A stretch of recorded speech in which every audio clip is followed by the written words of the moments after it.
Hi, it's Matt Bradley here from MidlandsRocks.com. I'm here at Birmingham O2 Academy 3 with Ed Gibbs from Devil's Holy Soul. How are you? Good, thanks. Good. It's the first night of the Metal Hammer Razor Tour. Devil's Holy Soul headlining alongside Heights, Heart of a Coward and State Number 8. Like, how does it feel to you, like, for you to be like headlining the tour with such great bands put together? Yeah, it's really cool. We're just really excited to be playing over here again. We haven't done a headline show and tour in the UK for almost 2 years now, so it's really exciting, and even just doing that and being with bands that are as big as they are, it's really cool.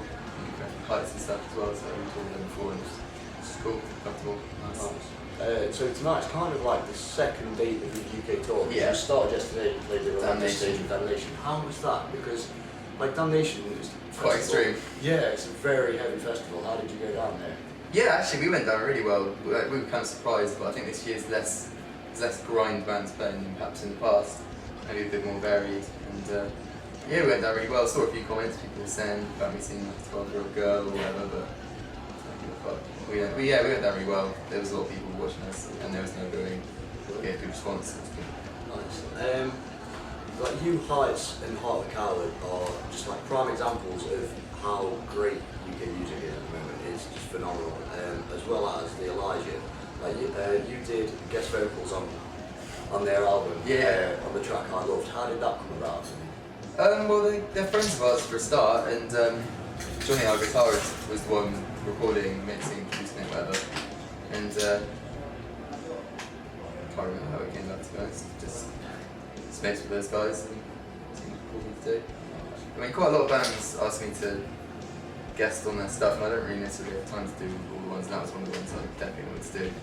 And I've actually done quite a few guest things. There's a few more coming out, well, at least one more coming out pretty soon, and I don't really want to do too many of them because it just gets a bit crazy if you're doing loads and loads of like, guest appearances here and there, but that was one that I really wanted to do because I've never big band, really like them. Nice. Well, they're on Small Town Records, and you've just released Empire of Light on Small Town. Yeah. I don't know how much you'd be able to say about this, but what was it that made you switch from Century Media to Small Town Records? Is that something you can talk about? Or? Yeah, I mean, perfectly frankly, I don't think we had the best working relationship with them, and yeah, as far as they were concerned, it didn't sell well enough. We felt they didn't really push it well enough for it to have sold well enough. I mean, with piracy and stuff, yeah, like that hit us quite hard over the years, and still hitting us pretty hard. But generally speaking, like they didn't really feel that it sold well enough. And even though we felt that they hadn't really put enough effort in, it was just like they wanted to terminate it. And quite frankly, at the end of the day, we were actually pretty happy about it at the time, because we weren't happy there. We weren't happy with their lack of work, I guess. Yeah. So yeah, simple as that. So we found another label. Small Town is a good label. Yeah, we just wanted a label that wouldn't, like, we had some problems with contracts and stuff. Still have some problems with contracts. So we just wanted something which is just dead simple. No way of us getting in any sort of commitment or just issues with them. So we just thought that's a really simple, great deal. So, yeah. Sweet. So you just put out Empire of Light on Small Town. Go check that out. It's an amazing album. 10 out of 10 on MidlandsRocks.com. Like, how you've just got a fantastically massive sound. How do you even go about starting to write those songs? Like, how do you get the ball rolling? Because they're so huge. It's not like a simple riff, chorus. You know, it's not particularly formulaic, I guess. Yeah, how do you even start? I don't know, it just sort of starts with either Rick or Johnny writing a song or a section of the song, and yeah, it starts off with people just working on stuff at home, and then we start playing stuff at practice, and then sort of demo stuff, we send demos round to each other on the internet, we put like different parts sort of there and put stuff on it. I don't know, I don't think we necessarily do it in any different way to everyone else, we just do what we do, I guess. Right. There's a lot of singing on this album compared to previous albums. Was that a conscious decision to make it more melodic, or was it just a natural course of events? No, not at all. I think it's just, whenever I write vocals, I just write. I don't think like, oh, I've got to put this much singing on this album, this much screaming on this album.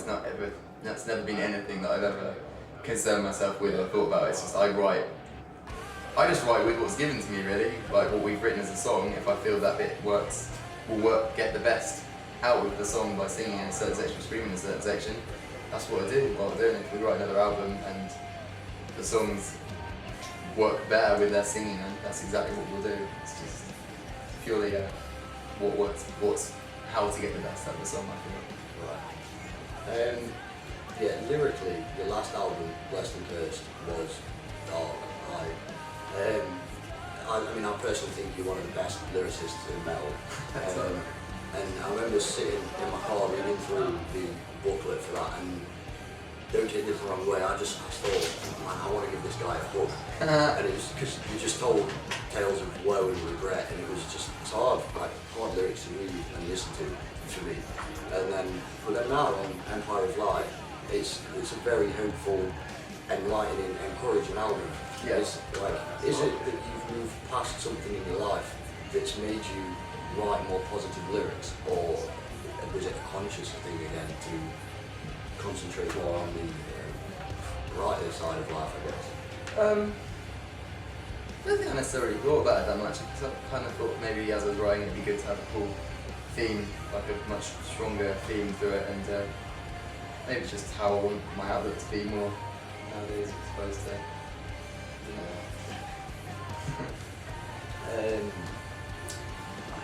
How many dates have you got left in the store? Is it like 9 more dates? Yeah, including today, I think it's 9, yeah. It's not particularly long talk. It's a good talk, I'd say.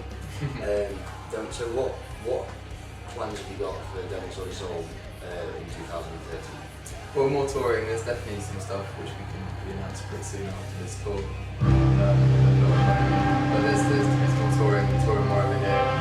Hopefully just getting further afield as well. Hopefully then like Europe, trying to go to new territories as well, like Japan, Canada, Australia, maybe the US. It's a tough one to try and crack, but yeah, just try and get us just everywhere.